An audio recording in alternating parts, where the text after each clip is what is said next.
One word, that's all it took. In front of 25,000 people under the blinding lights of the Mid-South Coliseum, Elvis Presley froze mid-song. His guitar kept strumming as if on instinct, but his voice fell silent. The crowd leaned forward, breath held, wondering what had just happened.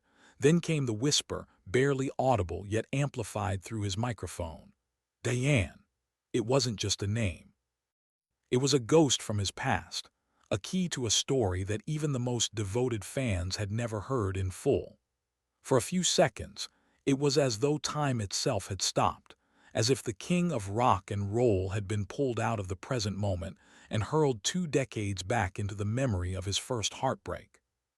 Or perhaps it began even earlier, with a sound no one expected. A voice rose from the shadows behind him, fragile yet powerful, pure yet aching with emotion. Elvis was in the middle of Love Me Tender, the song that had followed him like a shadow since the earliest days of his career. And suddenly, that voice was there, uninvited, unannounced, but blending so seamlessly it felt as though the song had always belonged to two people instead of one. As the mysterious figure stepped into the light, Elvis's eyes widened, and for once, the man who commanded every stage in the world looked unprepared. To thousands watching, it felt like a haunting, like an apparition from a past he had never been able to escape. They thought they were witnessing just another Elvis concert, one of countless shows he had given in arenas filled to the rafters. They came for the music, the spectacle, the legend. What they received instead was something no one could have scripted, a moment so personal, so unguarded, that it stunned even the man at the center of it. A woman walking onto his stage changed not just the concert, but the story of Elvis Presley's final year of life. In that instant, it was no longer about fame or performance. It became about love, memory, and the kind of wound that never fully heals. To understand why this moment mattered, you have to picture Elvis Presley in the summer of 1976. He was adored, yes, but that adoration had become a weight as heavy as the spotlight that followed him everywhere. Just a year before his passing, Elvis was a man torn between two worlds. To his fans, he was still the king, the voice that could hush an arena with a whisper, the presence that made grown men cry and women faint with a single smile. But behind the rhinestone suits and the electrifying shows was someone fragile, someone carrying scars that no amount of applause could erase. He had been battling health issues, exhaustion, and the kind of loneliness that fame only magnifies. Night after night, he poured himself into his performances, but part of him longed for something far simpler: connection, belonging, the warmth of being truly seen. And that night in Memphis, that longing was answered in the most unexpected way. The song Love Me Tender had always carried a special weight for Elvis. It wasn't just another ballad. It was a thread tying him back to the young man he once was, the boy from Tupelo who had dared to dream of something bigger.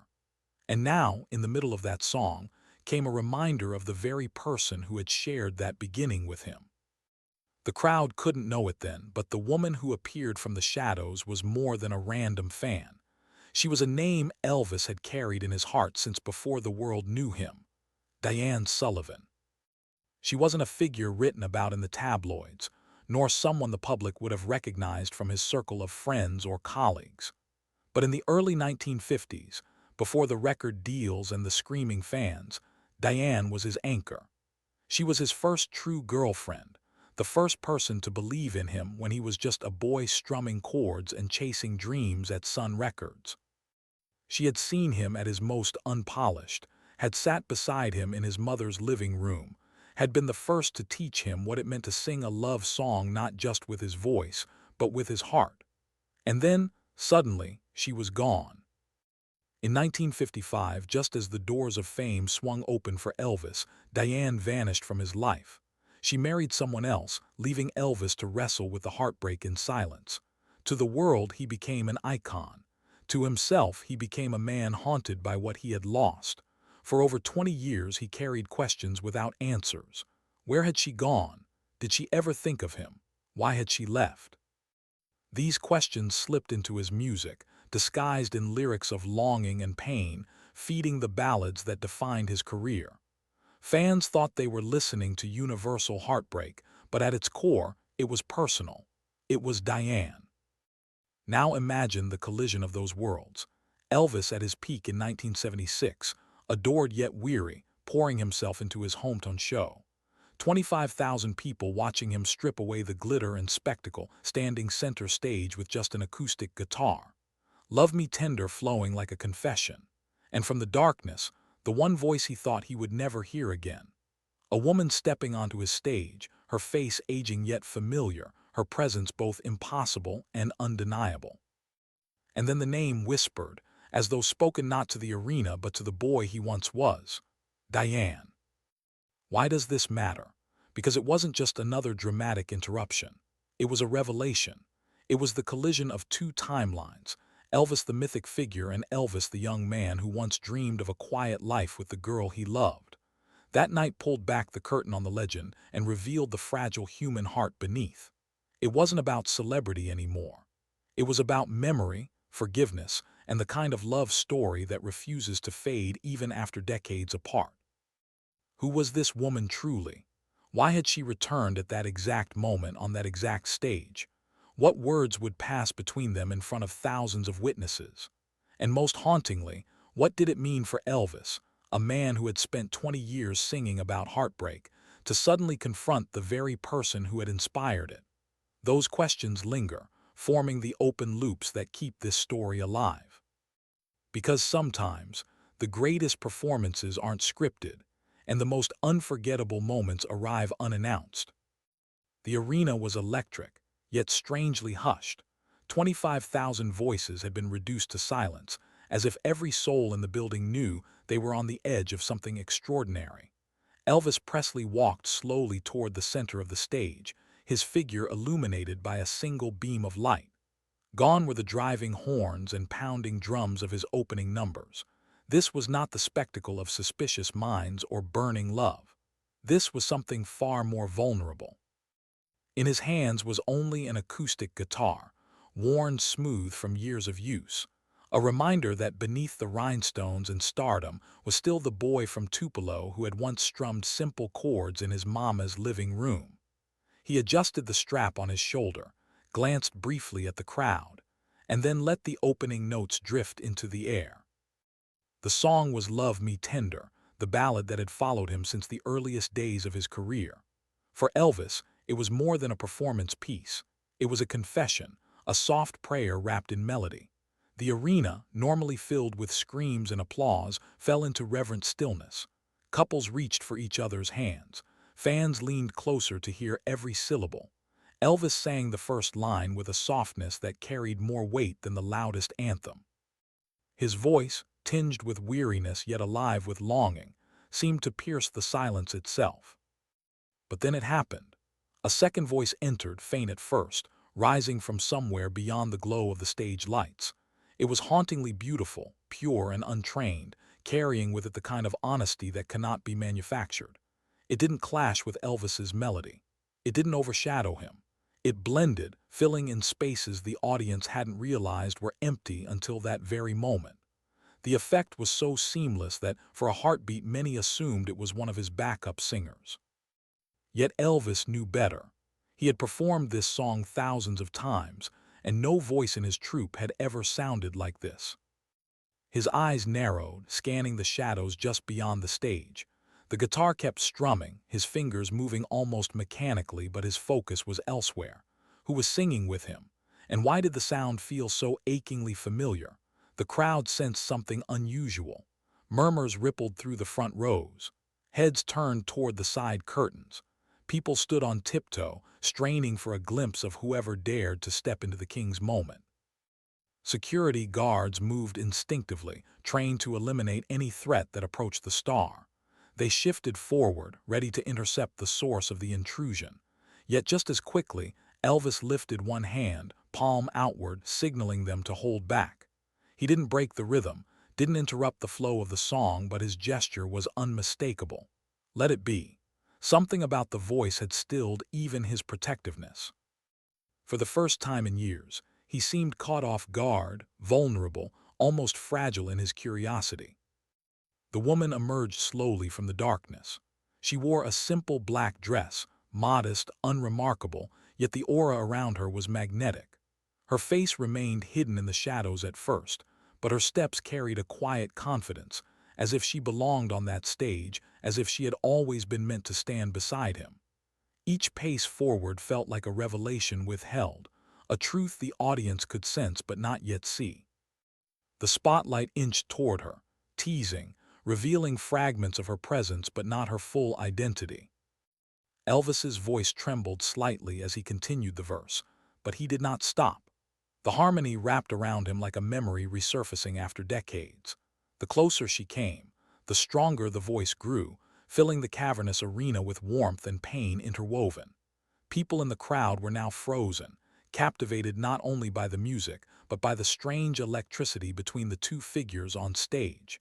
It was as though everyone had been pulled into a secret unfolding in real time. Elvis tilted his head, studying her. His guitar continued, but his lips faltered, almost losing the words.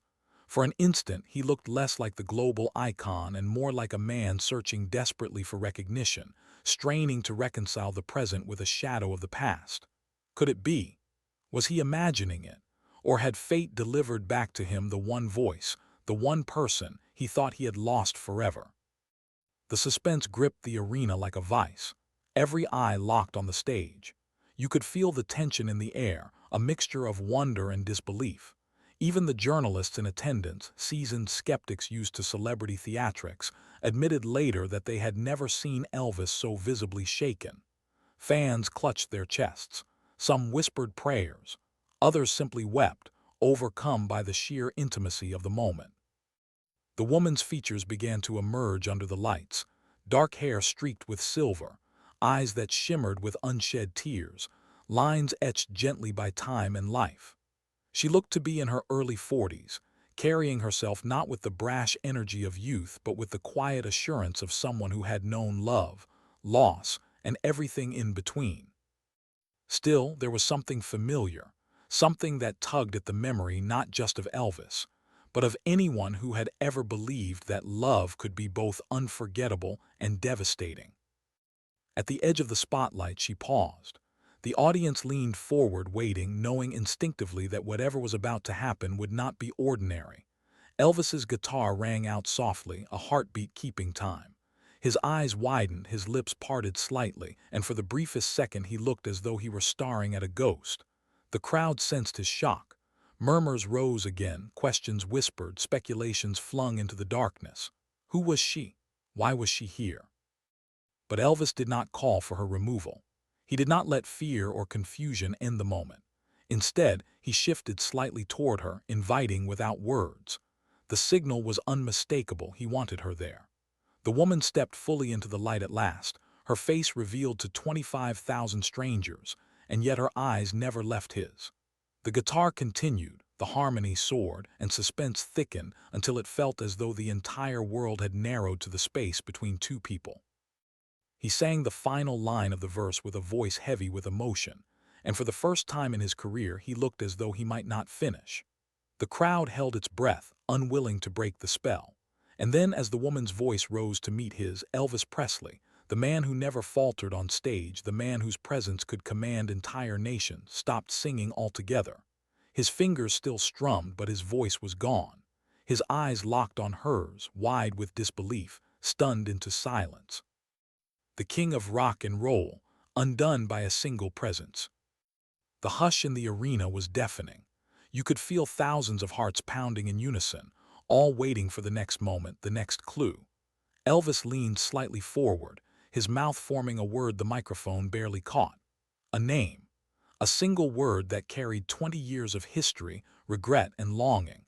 The audience didn't know it yet, but they were standing at the edge of a revelation that would rewrite the story of Elvis Presley's life. And that name, that whispered recognition, would break the silence in a way no song ever could. Decades have passed since that night in Memphis, yet its echoes have never truly faded. Among Elvis fans, it remains one of those almost mythical stories, passed down, retold, and preserved in whispered awe. The bootleg recordings of that evening, captured on shaky cassette decks smuggled into the arena, are treasured not just for the music, but for the raw humanity they reveal. When you listen closely, you can hear it. The trembling in Elvis's voice, the gasp of the audience when the mystery woman steps forward, the unfiltered emotion of a man caught between memory and miracle. Those imperfect recordings carry a kind of truth that no polished studio track could ever capture. They are proof, living proof, that for all the grandeur and legend, Elvis Presley was still just a man, vulnerable to the same forces of love and heartbreak as the rest of us. And in a way, that is what keeps this story alive. Elvis's catalog is filled with heartbreak songs, ballads of longing, loss, and unfulfilled love. For decades, people assumed those lyrics were simply artistic expression, the work of a gifted interpreter of human emotion. But when you place this night into context, it becomes clear that many of those songs were not just performances. They were personal testimonies. The sorrow in Are You Lonesome Tonight? The ache in Can't Help Falling in Love, the yearning in Always on My Mind. These weren't abstractions. They were threads woven from the deepest wound in his heart, and at the center of that wound was Diane. She was the invisible presence haunting his greatest hits, the phantom love that audiences felt without ever knowing her name. That night, her reappearance did more than shock an arena. It revealed the hidden engine behind the king's artistry. It showed that the greatest performer of his era, the man who seemed larger than life, was fueled not by fame or fortune, but by the same thing that drives all of us, the desperate hope of being reunited with love lost too soon. Isn't that what draws us to his music in the first place? The sense that behind the dazzling costumes and roaring crowds was someone aching, someone searching, someone not so different from ourselves. Elvis Presley was adored because he made millions feel less alone in their heartbreak. And Diane's return proved that those songs weren't just for us, they were also for him. Think about the contrast. Elvis the legend, dazzling under stage lights surrounded by guards untouchable. And then Elvis the man, breaking down mid-song, silenced by the sight of a woman he had once held close. Which version of him moves us more? Which is more enduring, the icon or the human being revealed beneath the icon? The truth is, it's both. Without the larger-than-life figure, the story might have been forgotten. But without the fragile human heart exposed on that stage, the legend would never have felt so real, so reachable. The collision of those two selves is what makes the memory unforgettable. And so the legacy of that night lives on, not as spectacle but as lesson. It tells us that some love stories are simply too powerful for time to erase. 21 years of silence could not extinguish what Elvis felt. Decades of separation could not prevent Diane from stepping out of the shadows. That is what people cling to when they remember this story. The hope that the people we think we've lost forever might not be lost at all. The dream that even when life scatters us, bends us, and burdens us, there can still be a moment of return, of recognition, of forgiveness. Elvis and Diane became symbols of second chances, proof that the heart's memory is stronger than the years that pass. For Elvis himself, those 10 months with Diane before his death were described by friends as the happiest he had known in decades. He seemed lighter, more peaceful, no longer searching for something unnamed. His lifelong friend Jerry Schilling once said, "Elvis always said he was searching for something. After Diane came back, he stopped searching." Imagine that. The man who had everything, who owned Graceland, who commanded the world's stage, was at peace not because of wealth or applause, but because an old love had returned. Doesn't that tell us something about what really matters? And for Diane, those 10 months were enough to heal the loss of 21 years. She would later say that every concert she had secretly attended before stepping forward had been like touching happiness from a distance, like trying to warm herself by a fire she couldn't reach. But standing on that stage with him, singing the songs they had once shared in youth, brought the fire back into her own life. Even knowing it would be brief, even knowing tragedy loomed, she felt it was worth every second. Those months made up for the years we lost, she reflected. And in that statement lies the kind of wisdom that resonates with anyone who has ever longed for a second chance. It isn't about how much time we have. It's about what we do with the time we're given. So what do we take from this story today? Maybe it's a reminder that behind every legend is a human being, one whose greatest moments often have nothing to do with fame. Maybe it's a call to think about the people in our own lives, the ones we let slip away, the ones whose absence still lingers in quiet moments.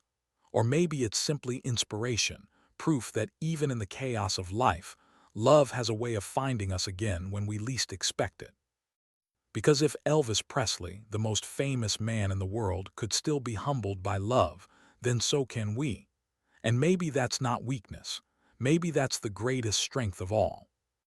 That night in Memphis, when the spotlight revealed the mystery girl and Elvis stopped singing, the world witnessed something more powerful than a performance. It was a collision of memory and destiny, a glimpse of the man beneath the crown. And in that moment, Elvis Presley showed us all that sometimes real life is more extraordinary than any legend. If this story moved you, consider joining us on this journey through the untold chapters of Elvis's life. Subscribe so you don't miss what comes next.